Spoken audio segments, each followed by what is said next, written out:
Hello and welcome to the Be Fairy Afraid podcast, the podcast where we like to take away the nice fluffy fairy tales as you know and love them and change them for the real and evil sordid ones as they were originally written. I'm Louise Atkinson. And I'm Fiona Ridgewell. And this week was a week full of celebrations. So we talk about erotic pottery. Oh wow.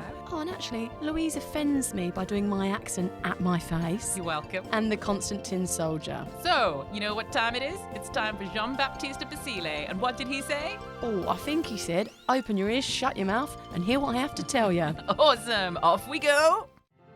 Friends on a quest, putting these fairy tales to the test, talking all things magical, mystical, but sometimes not very sophistical.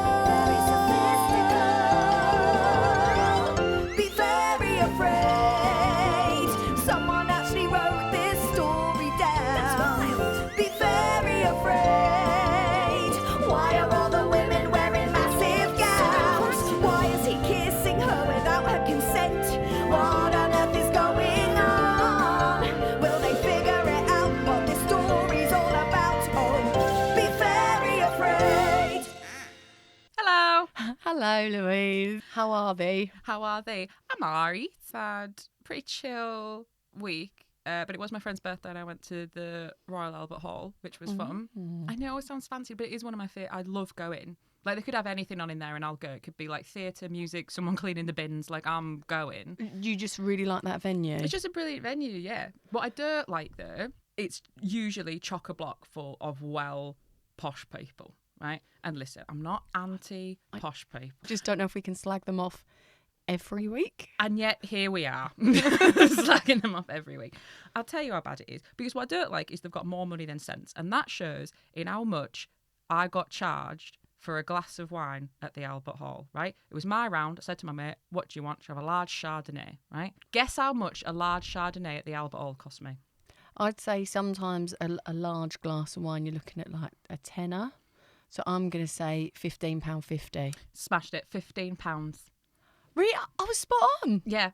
Oh, you look happy. And I was devastated when I heard that number. So this is a real one. No, because what I'll say to you, I was going higher than I thought it would be. So that is expensive. 15 quid. And I said to him, I was like, oh, sorry, not a bottle, just a glass. And then his response was, oh, it's a Chilean Chardonnay. I was like, and am I paying for its airfare? Like, what's going on here? Am I flying it over? I'm like, oh, yeah, what's going on? So I had to give it to my mate and I was like, cost 15 quid that. So sip it. And then at one point she over gestured and some of it spilled. I was like, can you be more careful? That's £3.50. You just spilt over there. Could you mind? I think she had a lovely birthday. I was going to say, a real pleasure to be around on your birthday. 15 quid? That is pricey. That's ridiculous. At least you could get to the bar though. When I went there like to see, you know, the proms. Me, that was painful. I love the proms. Oh, right. Not your thing? Well, do you know what? I went to see Tchaikovsky. There in person, was he? Go back for it. There was this person at the beginning. Again, I don't know if they were there or if it's like... They're like a new composery person. Oh, my God. It was the most boring piece of music I'd heard. And it was the whole first section. It was 30 minutes long. It was like something to do with the body or something, it was called. And it was like every instrument represented a part of the body. So like, it would go like... And that was the skin. That was meant to be skin. And I only knew that from looking it up the next day. And I was just like, that was absolute bollocks. So next time I think I'd just get there in the interval, see the main guy. Yeah. That's a good. You get their pursed ice creams. Just crack on. Yeah, and also I couldn't even get near the bar in the break to get a like even just like a tap water or anything. I couldn't get near it. It was so busy. So I don't love that venue. I mean, it's beautiful. Yeah, I love that venue. How are you? I had a hen do at the weekend. I know, I saw. I was, because you messaged me very early on Sunday morning and I was like, she's messaging me. Yeah, she should be hungover. And I thought, she's either messaging me this early because she's just got in or because she's got up early for a McDonald's breakfast. Well, I had a KFC at 11 a.m, so it was sort of true. A full bucket? No, we had chicken fillet meal. At 11 a.m. Yeah, but I had a water with it, so it wasn't all bad. The hen do, though, was actually really fun. What did you do? I hate hen dos. Well, I mean, I don't hate them, but I often find there's like a bit of awkwardness and it's trying to like gel the group. This group just gelled really easily. How many people did you know? At the beginning, so it was 13 to begin with. They sort Lucky. of started dropping like flies, to be honest. So maybe I had a nice time. They were like, who's this annoying bitch? I'm leaving. So it was like 13. And I think in that group, I probably knew about 4. Okay, it's not too bad. Yeah, 4 or 5. But we did pottery. No. Yes. What did you make? I didn't know I was the queen of pottery. Oh, she is going on that pottery throwdown show, you know? I'll tell you this, right? Apparently, so at the end, the teacher takes all your pots, puts them somewhere. The teacher from the other Hindu, a girl told me she overheard her go, "Oh my God, that pot is amazing." Whose pot was it? It's fucking my pot. What are you It was my pot. talking about? That didn't happen. It was my pot. What are you on about the teacher from the other Hindu? So there's like, you hire out a room in this like studio, this pottery studio. Oh, right. I thought you meant there was someone on another Hindu who just happened to be a pottery teacher that was like, I'm going to give her my opinion on this. They were learning pottery downstairs. She come out and was like, my mind is blown by that pot. Basically, it was boob pottery. Oh, Yeah, so you had to do tits. Oh yeah, sorry, yeah, it's sort of self-explanatory, isn't it? But then what I did was I sort of made a bowl and then I put a torso in it with big jubblies. Is that what you call them nowadays? And then that went so well, I then gave her some legs. So I did some legs coming out the bottom of the bowl, so it looked like she was in a bath. You were just going to do tits and torso? Yeah. Like a serial killer's remnants on a kitchen floor? When I left her, she still didn't have a head because I ran out of time. So torso, couple of legs, and then it did look like a birthing pool, so I just stuck a little rubber ducky in there. Is that what you need in a birthing pool? No, I needed it to not look like a birthing pool. Oh, I see. So that's why you've added the... So I put this rubber ducky with the adult woman. Is this meant to be a working pot? I'm not putting a casserole in that and shoving it in the oven. Oh no, but I might put my jewellery in it. So you kept it? I'm going to go and collect it. Yeah, they've got to put it in the oven, heat it up, finalise it, and then I'll go back. Then I'll paint it. Hindu Part 2. On my own. I'll be in the WhatsApp group. Like, if anyone wants to join, they'll be like, "Oh, that is that annoying girl. That's why I didn't even make it to Lucky Voice." What's Lucky Voice? Karaoke. Oh, I hate karaoke. Okay, I don't mean to be passive aggressive, but what do you like? Biscuits and no people. That's pretty much my limit. So you're going to go paint your pot? Yeah. With no one else? Well, I might. It depends what I want to do. I can go back there and paint with one of the ladies that works there, or I can invest in paint. As great as I was at the pottery, I don't know how often I'll be doing it, so I don't know if I should invest in paints and varnish. You should really get into it and go full Demi Moore ghost. Get an actual wheel at home. Yeah. I was actually thinking when I made the pot, when I take this home, my boyfriend's going to go, well, that's fucking going in the bin. So I think if I moved in and was just like, where can I put the pottery wheel? I think he'd be like, back in the removal van. Off you go. See you later. You can go with it. Off you drop. Bye-bye. How bad was the drinking? I'm from Kent. Apparently I found out on Saturday I'm from South East London. Whatever. I'm from somewhere in that area. What are you chatting? You're from South East London? Because I'm from Bexley Heath and there's still red buses there. So one of the girls is like, you're not even really from Kent. I was like... Is this a girl you knew? Is this a opening conversation gambit? She was like, just to let you know, you're not even fucking from Kent. Oh, well, you seem very nice. I shall chat to you. Yeah, it's a new friendship. And so I'm not really from Kent, apparently. I'm from South East London. Turns out we can drink. Because we was doing the pottery. A lot of them didn't drink, which I didn't know was a thing. During the pottery making? Yeah. So you're getting on it. I had 4 strawberry daiquiris. Oh, my God. And the bride went, have you drank 4 strawberry daiquiris? I was like, I drank 2 Malibus and Coke on the train up. But it didn't really touch the sides, to be honest. I didn't feel drunk at all. No, you went completely sober, as illustrated by your 11 a.m. KFC, which was real clear of, I didn't drink last night. This is my everyday Sunday, if anything. True. Would you like to know what we're doing this week? Oh, yeah, please. We're doing, in this book, it's called The Constant Tin Soldier, but it is... some books it's called The Steadfast Tin Soldier.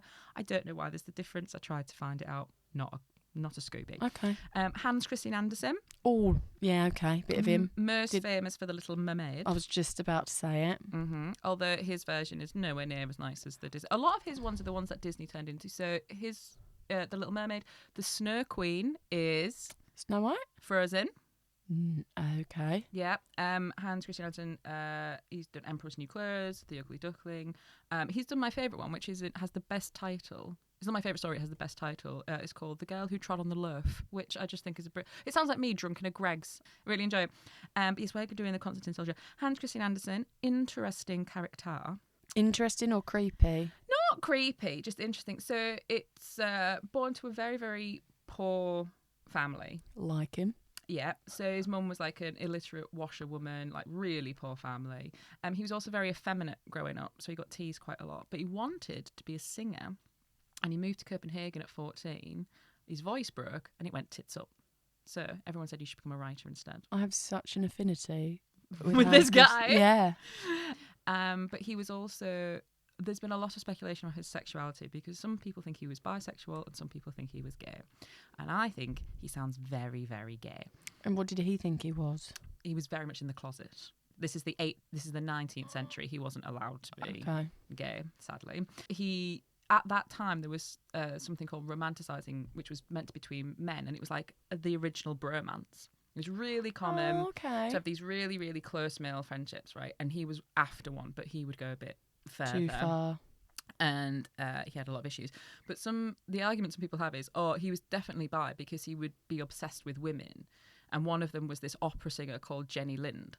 And now, I don't mean to sweep with a broad brush here, but I've got a lot of gay male friends in my life, and every single one of them is obsessed with an opera singer. With a female icon of some kind. Oh, okay, yeah. Whether it's, Kelly Clarkson, Madonna, Judy Garland, like they're all obsessed. So if anything, him being obsessed with this opera singer just proves to me how gay he was. Okay. Right. Yeah. But he tried to have a friendship with Charles Dickens, which was going because they had an affinity for one another because they both came from very, very poor backgrounds. And Hans Christian Andersen was Danish, and he came over to. Oh, London. okay. I was going to say, pen pals? So he came over for a bit, but then they met at a party. Isn't that mad that they met? It's crazy, isn't it, when you think about it? Is it a small world? Yeah. But he came over, they met, and he was really happy about it. Then he went home and he was like, I will come visit you for a long weekend. Hugely overstayed his welcome, stayed for 5 weeks, and Dickens had to be like, you need to go. Basically, Dickens started ghosting him. So he's trying to pen pal him, like, we're best friends. And Dickens is like, mate, nah, you are weird. Really? Yeah. So that didn't last very long either. But The Constant Tin Soldier, I believe, if I've got this right, it's his first fairy tale story he's written that wasn't based off a folklore. So Brothers Grimm. Oh, so this is straight out of his mind. I think so. Okay. Had you already met Charles Dickens by this point, or we don't know? I don't know that. Okay. I think you're gonna like it until maybe the end. Okay. Okay. Yeah. We do this? Yeah. Hans Christian Andersen, The Constant Tin Soldier. Off we go.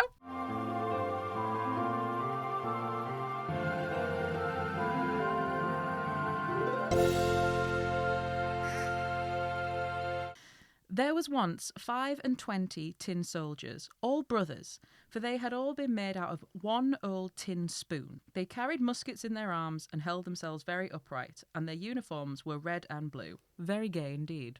Is that you commenting, or is that the sentence? No, that's in the sentence. Oh! I was like, all right, leave it out. I get your opinion of him. We can't have this in a monologue and throughout. Also, this is the original meaning of gay. Yeah, happy. Yeah. Okay, cool. Yeah, 25 soldiers, yeah? 25 tin soldiers, all made from the one tin spoon. Oh, big spoon. Big, but I'm thinking ladle. Bosh. The first word that they heard in this world when the lid was taken off the box wherein they lay was tin soldiers. It's got an exclamation. One thing in this story, he uses exclamation points like nobody's business, like mid-sentence. I do that. But also, that felt like that guy out of Hercules again. Tin soldiers! Oh, no, I think you're kind of dashing. It's a very obnoxious boy. It was a little boy who made this exclamation, clapping his hands at the same time. They had been given to him because it was his birthday, and he now set them out on the table. The soldiers resembled each other to a hair. One only was rather different from the rest. He had but one leg, for he had been made last, when there was not quite enough tin left. However, he stood as firmly upon his one leg as the others did upon their two. And this identical tin soldier it is whose fortunes seem to us worthy of record. Okay, so is he basically saying he's great and that's why we're going to tell his story? Yeah, so because he's different and he's got a bit of quirkiness to him, Let's record his story. we need to tell his story. The others are all the same as each other. Okay. I do doubt that one-legged soldier is standing as sturdy as the other ones, because I once had, you know those rollerblading dolls? No. Yeah, you remember you used to get dolls and they had roller skates on, you pressed it and she roller skated, but she didn't. She took about 2 steps and she flopped to the side. There's no way that is standing up on one leg, but fine. Are you sure you just didn't have dodgy dolls? Well, I didn't have dolls. is this a sad story or No, is it a choice? I never liked What did you have in place of dolls? video games. Oh, okay. I had And a Play-Doh. Sega. But I could, you know, when you used to have to take it out and like Yeah. blow it and it would still never My work. spit in the cartridge would really fix this. Yeah. On the table where the tin soldiers were set out were several other playthings, but the most charming of them all was a pretty pasteboard castle. Through its little windows one could look into the rooms.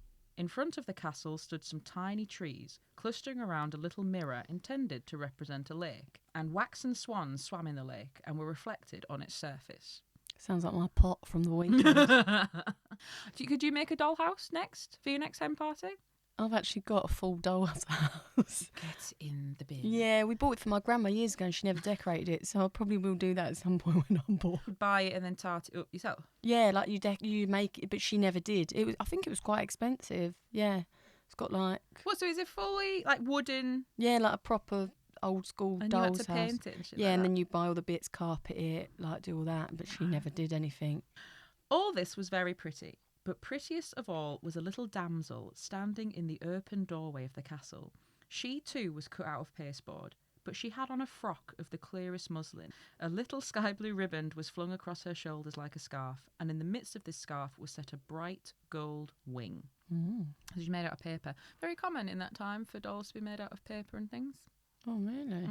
And it was only because of like the Industrial Revolution that they started mass producing stuff. It was the same with tin soldiers actually. So the first type of tin soldier was actually made of lead in Germany. They did not know how poisonous lead was. The kids not doing so great. But it was full. It was like heavy. So then they were making it out of tin because it was cheaper, but it was still full and heavy. So there was a guy, I want to say he was British, who invented them so that they would be hollow in the middle. So you could use less tin. It was cheaper, and No one was getting poisoned. and nobody was getting poisoned. Cheeky little fact for you. Yeah, thanks. The little lady stretched out both her arms, for she was a dancer, and raised one of her legs so high in the air that the tin soldier could not find it, and fancied that she had, like him, only one leg. What? Hold on. So she has developed. I don't understand what that It's not a means. ballet term. It's where you For like shoving your leg in bend the your air. leg up and then you shoot it up in the air. Can you do that? Not very high. Anyway, so she's done that. Wait, in your dancing degree, did you have to do ballet? Yeah, Right. Okay. but I have to check now because when I said ballroom and that was ridiculous, I'm like, are there other types? oh of no, it? yeah, I had to do ballet. Yeah. No, that's correct. So you can't get your leg up by your ear. I can get it quite high if someone pushes it up there, but I don't have the strength Is it? to hold it up there for anything. Or if I'm laying down, I can get it up by my ears. Wink, wink. Oi! So she's like put her leg in the air and he's not seen that and he thinks, oh my God, she's got one leg, but she's actually got it up by her ear, is she? Yeah, because I'm imagining that, you know, those ballerinas that just spin around. Yeah. I'm imagining she's that and the leg's up here and she's just spinning around. Right. So yeah, so he has one leg and she's like, oh my God, she only has one leg as well. Okay. Yeah. I need a voice for the tin soldier. The Tin Soldier. Oh, okay. Can you give me some options? The soldier I love more than anything is Major Richard Sharp from the stories Sharp, who's played by Sean Bean, which would be a Yorkshire voice.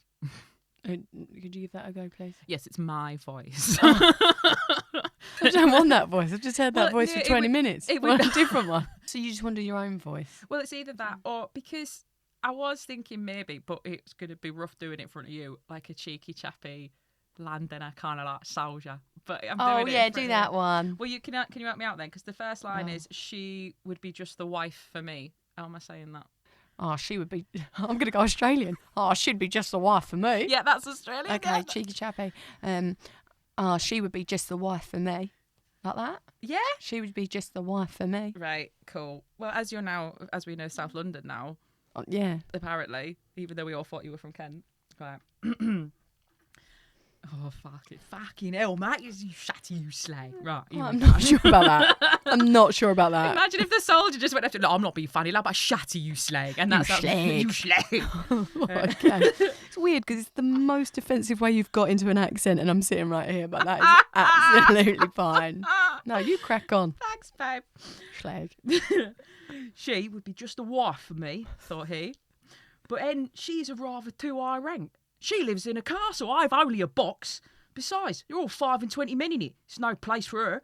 However, there will be no harm in me making acquaintance with her. I see. So this cheeky chappie also moonlights as part of Fagin's gang. Yes, he does. Yes. Because he knew Dickens. Okay. Doing a crossover. Yeah, no, nice. Yeah. Fuck. And Got so, to pick a pocket or two. Yeah. Sorry. do you know what? You do it. You do it. It's so easy. I just went Australian when I was trying to do my own voice. Please crack on. And so he stationed himself behind a snuff box that stood on the table. From this place he had a full view of the delicate little lady, who still remained standing on one leg, yet without losing her balance. Oh, I'd love to be called a delicate little lady. I couldn't think of anything worse. When anybody calls me a lady, I have to say something. I'm like, no. I think if I got a message from my boyfriend saying, "Good morning, you delicate little lady," I'd be like, "Oh." If I got a message from somebody going, delicate little lady, I'm like, this person doesn't know me at all. This is AI. This person doesn't understand me at all. Someone's put this conversation into a chat bot. Yeah, exactly. Or somebody's lost a bet. Oh my God.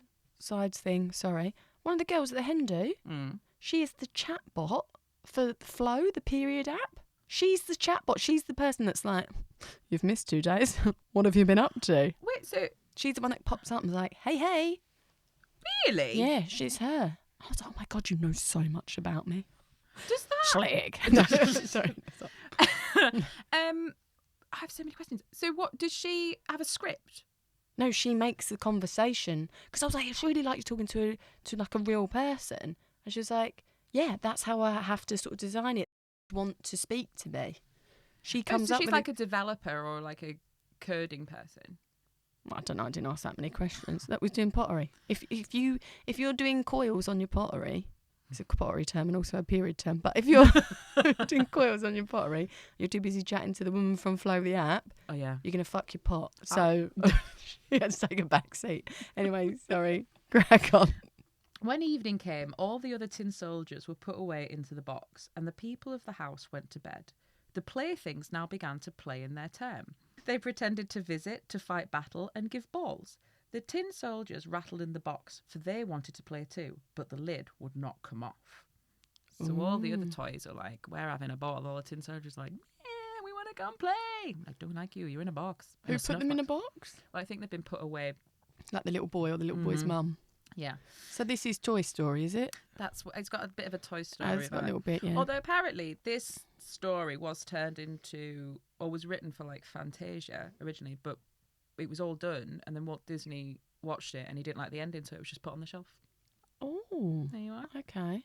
The nutcrackers cut capers and the slate pencil played a commerce on the slate. There was such a racket that the canary bird waked up and began to talk too, but he always talked in verse. The only two who did not move from their place were the tin soldier and the little dancer. She constantly remained in her graceful position, standing on the point of her foot with outstretched arms, and as for him, he stood just as firmly on his one leg, never for a moment turning his eyes away from her. Is it creepy? If I was stood stretching and some bloke just did nothing but looked at me continuously. But that was what I was going to say, though. Like, how many men would look away? Most of them would have a good old ganders, wouldn't they? It's like when you have to be at the gym, and do you ever have to do like glute bridges, which is essentially lying on your back and thrusting upwards? Oh, I know what they are, and I know I should probably be doing them, but no, I'm not doing them. I feel like there's going to be a voice coming up for the canary. There isn't one for the canary. Oh, I started to get really excited. There is one that we're about to have, and then there's another one a bit Oh, later. okay. But I think Oh, I've got okay. ideas for them. Lovely. 12 o'clock struck. Crash! There's an exclamation point, literally mid-sentence. And I'm sure he's much more talented at writing than I am. He definitely is. Look at his work. But he's wanging exclamation points all over the bloody place. Right, and also you are committing to those exclamation marks because I've jumped several times. There's been a couple where I've been like, fuck me, she went a bit louder there. But really committing to the punctuation. 12 o'clock struck. Crash! Open sprang the lid of the snuff box, but there was no snuff inside it. No. Out jumped a little black conjurer. In fact, it was a jack-in-the-box. For me, there needs to be a voice for this. And it's a really creepy, like Punch and Judy-esque looking thing in this version. Although in other versions of this story, it changes, and sometimes it's a creepy like king figure, and sometimes it's like a little goblin, and sometimes but in this one, it's a jack-in-the-box.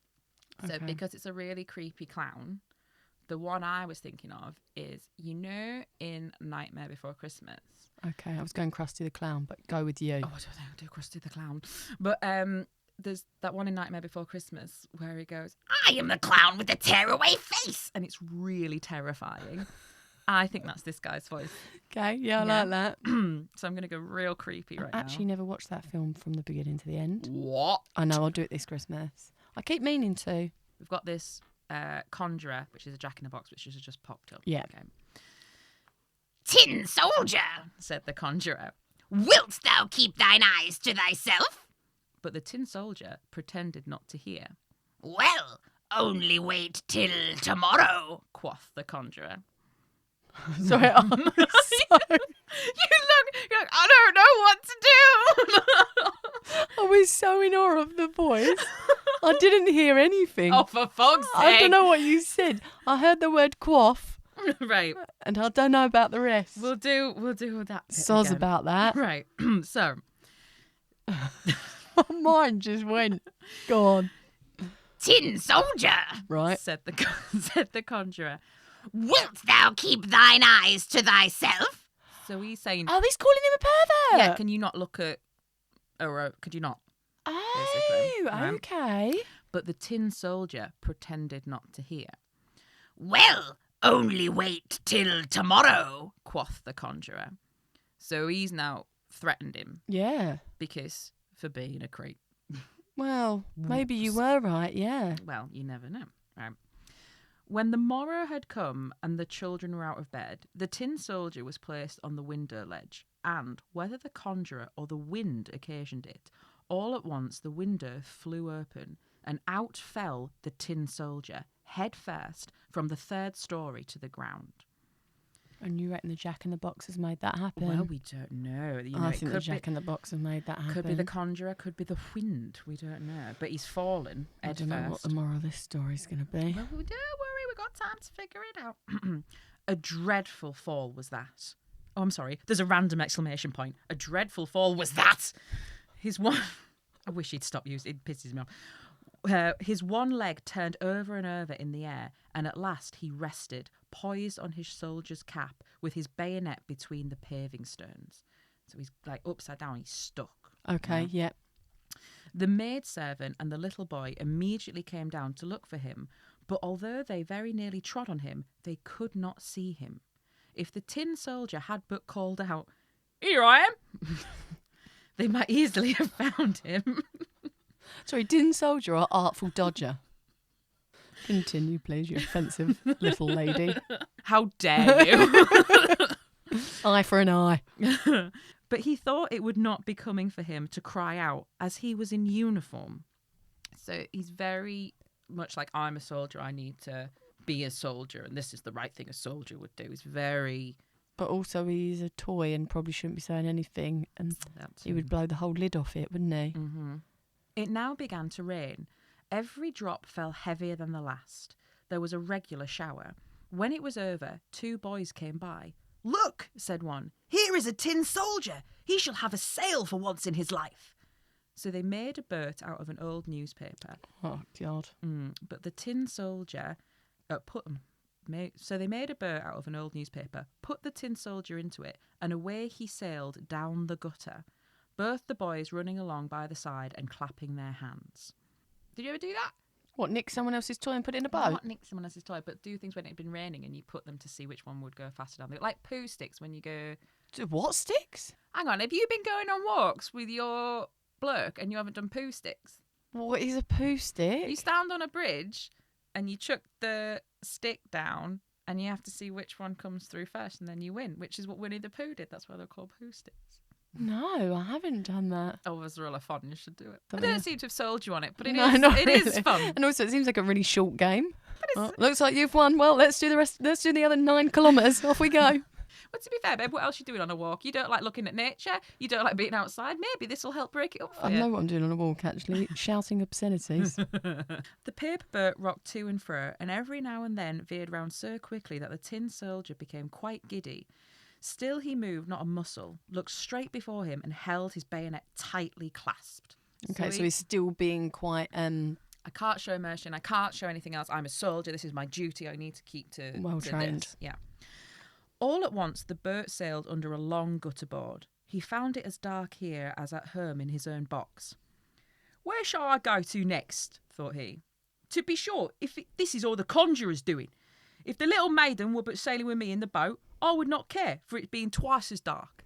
It's getting you more. What I will agitated. say, as you're doing the voice now, there are some physical gestures coming in, and you keep sort of flicking your nose like he's off his tits on cocaine. But that's For that, and not just, I might just have had something on the end of my nose. no, because every time you do it, you're like, and if that little maiden, so I just go to the toilets, and I will be back. I mean, to be honest, I'm taking this all off what I've noticed from you. Whoa.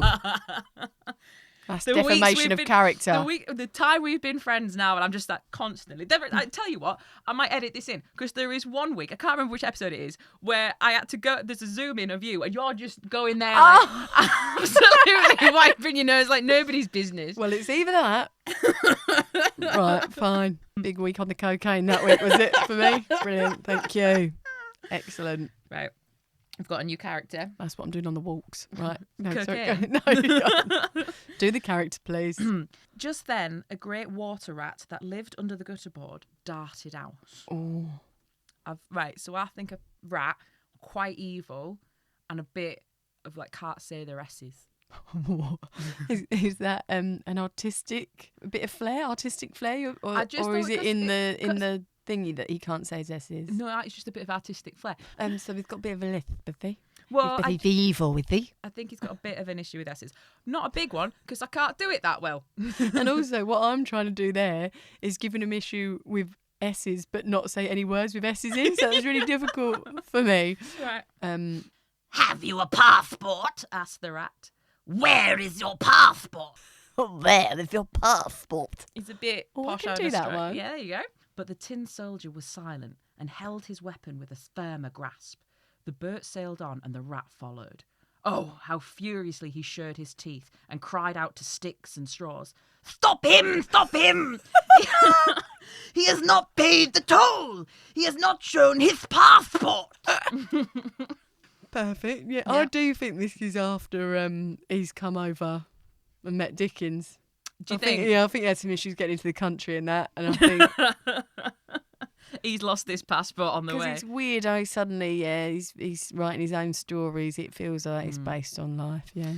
Well, he did actually base quite a lot on it. There was often a lot of his stories are focused on looking at two different worlds, Okay. which are many people interpret as him being working class and wanting to be in an upper class world. But then some people have also mentioned it's him being a closeted homosexual and wanting to be in one world, but he's actually in another. Really driving that narrative, aren't you? He's so gay.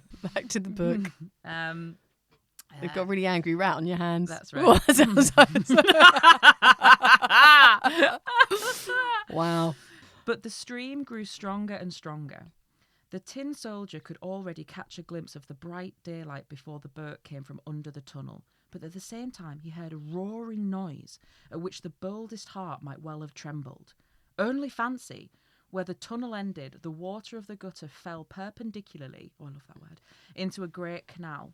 This was dangerous for the tin soldier, as sailing down a mighty waterfall would be for us. So He's like, oh, I'm getting away from the rat. Everything's grand. I can see daylight. But there's a big Old drop coming up. He was now so close that he could no longer stand upright. The boat darted forwards. The poor tin soldier held himself as stiff and immovable as possible. No one could accuse him of having even blinked. The boat spun round and round 3, nay 4 times, and was filled with water to the brim. It must sink. The tin soldier stood up to his neck in water. Deeper and deeper sank the boat. Softer and softer grew the paper. The water went over the soldier's head. He thought of the pretty little dancer whom he should never see again, and these words rang in his ears. Wild adventure, mortal danger, be thy portion, valiant stranger. So he thinks he's going to die. I thought that was the end. No. We've still got a little bit left. So he thinks he's going to die, and he's like, all I'm going to do is think of the person I love, but it's possibly a bit creepy. But he thinks he loves her. Yeah, but also he's like, is that those sort of people on Hinge that write, what do they say, here for a good time, not a long time? You know, where it's like, oh, wild adventures, well, I lived it, didn't I? I had a great life, lived it. Don't matter if I die now, I lived it. He sounds like one of those pricks. So there's some good people on Hinge, I should go. So, mate.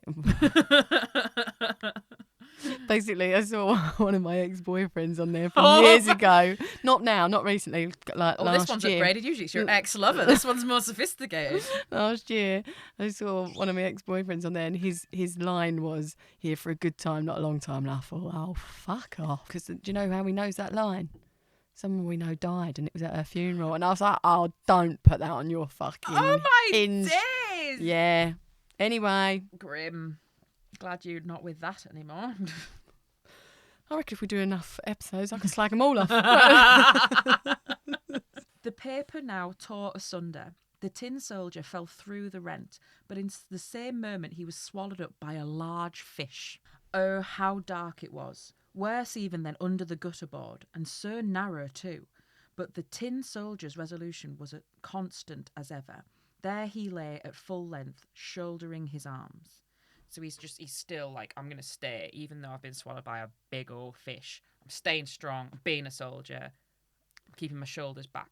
At that point, I'd say drop the ego, no one can see you. If you want to relax, let your shoulders go. Like, where is this guy's limit? Yeah. The fish turned and twisted about and made the strangest movements. At last he became quite still. A flash of lightning, as it were, darted through him. The daylight shone brightly, and someone exclaimed, "Tin soldier!" The fish had been caught, taken to the market, sold, and brought home into the kitchen, where the servant girl was cutting him up with a large knife. And she's found the tin soldier. She's found the tin soldier. There we go. She seized the tin soldier by the middle with 2 of her fingers and took him into the parlour, where everyone was eager to see the wonderful man who had travelled in the maw of a fish. However, our little warrior was by no means proud. They set him on the table, and there, no, how could anything so extraordinary happen in this world? The tin soldier was in the very same room in which he had been before. He saw the same children, the same playthings stood on the table, among them the beautiful castle with the pretty little dancing maiden who was still standing upon one leg, while she held the other high in the air. She too was constant. So it just so happens that this fish was bought by the servant girl who works in the house he was from, and he's made it back. Yeah, but what the bit where it's like, and she also was constant, what does that mean in that sentence, sorry? So it basically means, and she was there as well, the same and beautiful as ever. Okay, fine. Yeah, so that bit confused me. Okay, that's fine, right. Also, this story's about fate. Is that what you're going for? Yeah. All right, here we go. It quite affected the tin soldier. He could have found it in his heart to weep tin tears, but such weakness would have been unbecoming in a soldier. This guy has no emotions. He doesn't need a trip out or another leg. What he needs is therapy. Yeah, I was going to say it might be about fate. It also might be about therapy. Just have an emotion, lad. Yeah. It's all right.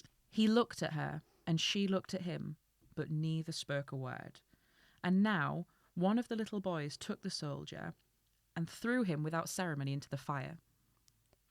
Yeah, you thought you might get into this. He did not give any reason for doing so, but no doubt the conjurer in the snuff box must have had a hand in it. Are you okay? Not really. But Yeah, also, it's a big moment, isn't it? but he's tin, Mm-hmm. so I don't know what happens when you put tin in fire. Would you like to find out? Yeah, please. The tin soldier now stood in a blaze of red light. He felt extremely hot. Whether this heat was the result of the actual fire or the flames of love within him, he knew not. I mean, he's been optimistic. Yeah, I'm really hot. Maybe I'm just in love. Nah, babe, you on fire. You're literally on fire. You're literally surrounded by flames. It's definitely the flames, love. He had entirely lost his colour. Whether this change had happened during his travels or were the effect of strong immersion, I know not. I mean, it could be also it just melted in the fire. He's coming to an end. He looked upon the little damsel. She looked upon him, and he felt that he was melting. But constant as ever, he still stood shouldering his arms. So even now he's on fire. He's literally on fire. He still can't just say an emotion. He still can't say I love you. He still can't say anything. He can't even say, I'm in pain. Yeah. Or help. Yeah, exactly. That'll do. Yeah. Not even an emotion, just a request. Anyone fancy helping me out here? Any help going? I thought it was my heart, but it turns out I am on fire now. A door opened, and the wind seized the dancer, and, like a sylph, she flew straight away into the fire as well, to the tin soldier. They both flamed up into a blaze. I know what happens when you put paper in fire. And were gone. Are you okay? So they die together. The soldier was melted to a hard lump, and when the maid took the ashes out the next day, she found his remains in the shape of a little tin heart. Of the dancer, there remained only the gold wing, and that was burnt black as coal. And that is the end of the story.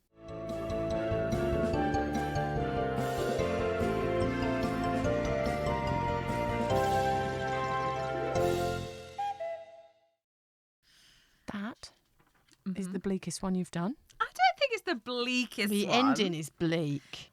What a whirlwind of emotions I've gone through, to be honest. In like the more nice Disney versions of this story, they get together at the end and it's fine. But as we know, this podcast, we like to focus on the real original one. Yeah. So he couldn't express any emotions, wanted to be a soldier throughout, but what was left when everything was said It and is hard. is his heart.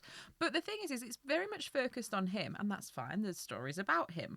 But he got to leave his little heart. And the dancer, there was just a gold wing, which was just part of her scarf or whatever it was, and that was burnt black as coal. Is it something to do with like what's on the outside doesn't necessarily reflect what's in the inside? So he's so strong and sturdy and like nothing phases him, but actually he's got this massive heart inside full of love, but he doesn't know how to express it. So it's something to do with that wall that he's got up, and the outside not reflecting the inside. And with her, I mean, she's just got nothing about her, is she? I don't know enough about her. She's got nothing about her. This is it. She's just been blown in. We don't know how she felt about the tin soldier. She might have been enjoying her little dream house. She might have been there living on her own, stretching away, having a wonderful time with her waxy swans. And then she's like, oh, this soldier fancies me. And this, whether it's the wind or the conjurer, has gone, oh, well, you're in this now, so you also have to die. We don't know how she felt. I do think maybe the wind with her, because she was made of paper. Fair. Absolutely fair. I think the wind got her, but also I do think it's also partly about fate, because I do, because he's gone through all that and he's ended up back with her To kill them both. Well, what's that religion where... Tread carefully. No, there's a religion, or maybe it's just something my mum says, where... Oh, what a question. Right, I'm so excited. Go on. You know where they say, like... So say my... I don't know if this is like tempting fate. Say my destiny is to die on a Ferris wheel. Like, it doesn't matter what decisions I make up until that point, that's how I will always go. Right. So it's something about like you can make choices, but it's already set in stone where you're ending up.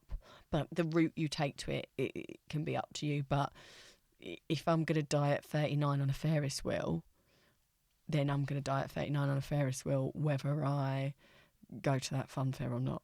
Do you like Ferris wheels? Not really, and that's why I think I chose that. Now that I've said it out loud, it does feel more like something my mum says. It does a bit, doesn't it? Yeah. Rather than a religion. Per se.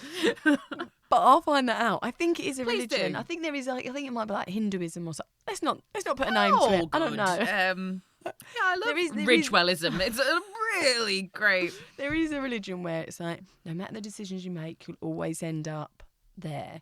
And I think that's the same. Like he can, stare at her or not stare at her. He was always going to end up in the fire with her. Right. So, what do you think the moral is? Well, I've got two. Number one.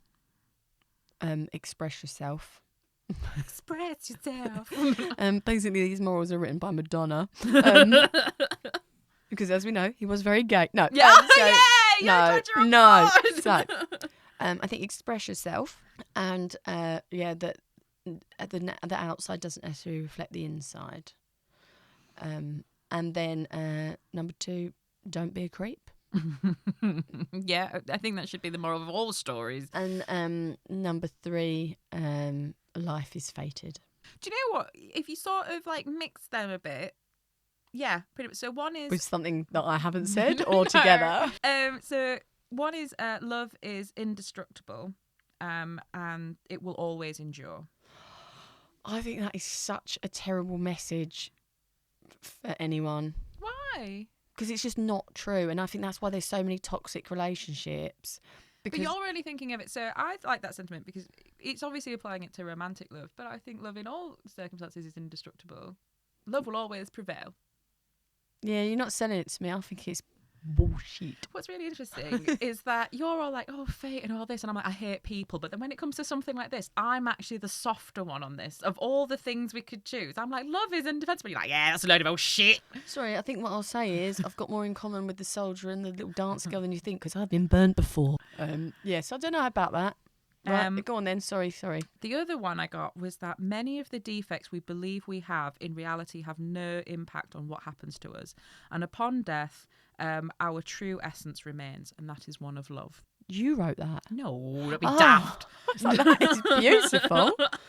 But yeah, so it doesn't matter what's going on because at the end of the day, once again, love prevails. So basically, you've given me two options, but they both are love prevails. And you are disgusted by both of them. Okay, I mean, no, I did like it. I did really like it. Yeah. I just feel like there should be a follow-up on, like when you watch a film and it's like you see his side of it, of the story. I'd love to see this same story from her perspective. Does that exist? I mean, we could write it. No, I don't have time for that. Does it exist? If we do a live show as well as, well, do you know what? Fiona and the Scar. Well, we were saying before we'd do Fiona and the Scar, but to be honest, based on the fact you've mentioned it every fucking episode of your ex-lovers, I think it should be Fiona and her ex-lovers. I'm thinking of a Snow White-esque kind of vibe. I think me and my pottery wheel would definitely been put into that removal van if I do a live version of also, a live version of Fiona and the ex-lovers sounds like porn, not like fairy tale. Or actually, I don't know, it depends which ex-lover you get. No, okay. I can do all the voices. Oh my God, this is horrible. They all sound like the Tin Soldier. Oh, Fiona, what we doing tomorrow then, bub? Can you impersonate your own accent so badly? How is that thing? Bub, what's for dinner? Oh, I'm so glad your taste in men has improved. So glad. Please like and subscribe on YouTube, Spotify, Apple, or wherever it is that you get your podcasts. And follow us on TikTok and Instagram at BeFairyAfraidPod. Thanks for listening.